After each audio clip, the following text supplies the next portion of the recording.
Hello there, fellow humans, and welcome to the Chinese invasion container. Now, the Russian invasion container would have made more sense given the current time, but that's a different story.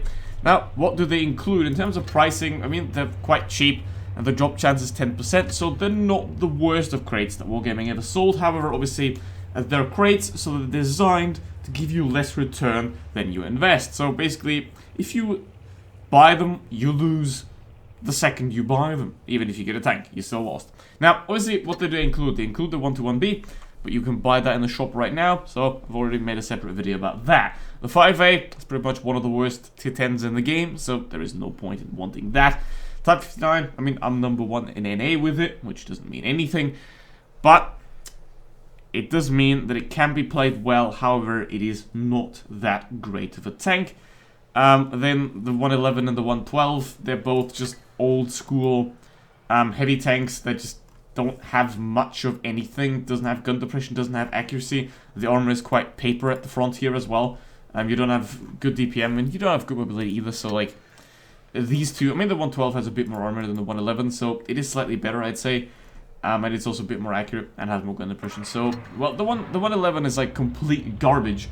The 112 is more like, yeah, it exists. It's not like, it's something that will be okay as a tech tree tank, but certainly not okay to spend money on. And the Type 59 and the T-34-3, 59 pattern rather, they're kind of the same. I mean, this is just a Type 59, but worse. And the Type 59 already isn't that good. And this thing is a Type 59, but worse as well. Because while you do have more alpha damage, you do also have very nice heat. You just don't really have good AP penetration, and you don't really have a well overall package that you could, for example, get with Chimera. So now, you know, I did leave out 2 tanks, and that has a very good reason, because that is what we're going to focus on in this video, and that is the 2 tanks that are actually interesting in here. Now, obviously, if you open the crates, your chance of getting one of these 2 is very low. You know, you need to open on average 10 crates to get the tank. And okay, and to pacify all the crate addicts out there, let's open one singular crate right here, because, you know, reasons. Now, I wouldn't recommend this, obviously. €2 for, well, most of the time, just common boosters, like that. I don't know. We got 1k gold, which is the maximum, so we got lucky while getting unlucky, and we still didn't get much. But, you know, I wouldn't recommend getting them. But as in the end, it's your money and your decision. No, E75, that's a bad idea. That's really... Okay. Alright, let's get into the battle with the 112-2 then, and this is the 3rd attempt at getting a decent game. The first 2 were both 7-0s for the enemy, so... I'm not having a great time with teams today, and again, I'm not having a great time with this team either, because they're going to the wrong side of the map, unfortunately.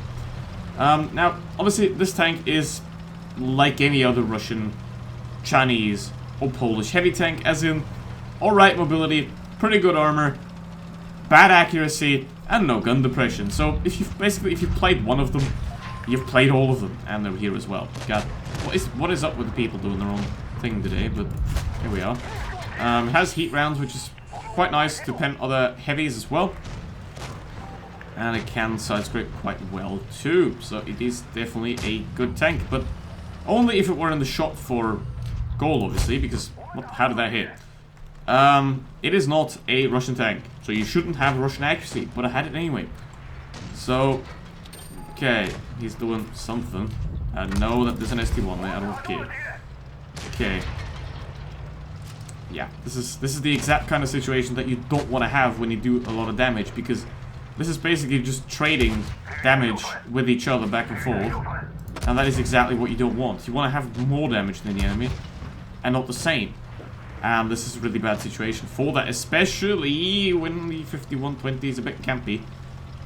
And I don't know who said it, but I think it was some idiot that said the 5120 is good.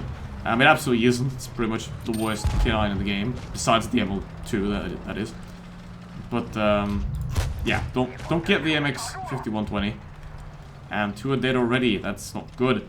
Yeah, they're kind of just not taking the map control, because even if they're wrong side of the map, you still need the map control, and if you don't have it, you just lose. So, that is just unfortunate there. I can't do much about that. And games like this obviously do happen. Teams like that do always happen. And there is nothing much you can do about it. It's just sad. But yeah, if we would have gone to the other side, it would have been a lot easier. And yeah, but of course, wrong side, wrong position, and it ain't gonna work. Most of the time, at least, anyway. So yeah, that's just sad. Okay, now this tank, obviously, basically just like any other Russian, medium or heavy rather. And I mean, I'm doing 2k damage, which is pretty shit, but yeah, it's like can't do much. Oh well, that's another 7-0 then. I'm gonna just leave this in because it does show how a bad team can just ruin everything. You know, you go to the wrong side, you don't take the position that is needed, and it's just done. And that is just unfortunate. And even though you have a good tank, you can't win them all. And yeah, I mean. Okay, so I don't think this is a great game to be featured in a video, so let's not do that. Alright, now let's get into a game. Hopefully this is gonna be a good one. Now, having good games in a tank like this is not that easy actually, because the problem with this kind of tanks that I personally have is that you can't really find damage very easily, if at all, because you're a tank destroyer. You're kind of camping all the time, and most Blitz maps aren't really designed around that very well. So I most of the time just play a tank destroyer like I would play a medium tank, or in case it's a slower tank destroyer like Yakti, I just play it like a heavy tank, and hope that it works, because if you sit at the back of the map, then most of the time it's not going to be very effective, I'd say. Okay, there's a heavy over there. He's not doing anything. It's good. I am taking a risk here, but that doesn't matter, and I don't care. So here we go. Now, obviously, you shouldn't do that regularly, be this careless, in terms of how you play. But, to me, it either works or it doesn't work. Okay, here we go. Nope, that don't work. And there's a SU-101, which might be the worst tier rate in the game. If there might not be the STG and stuff like the 111 existing. God dang it. I hate these. I hate these things. You know, they're horrible. Especially, well, thanks PC. They're annoying and horrible.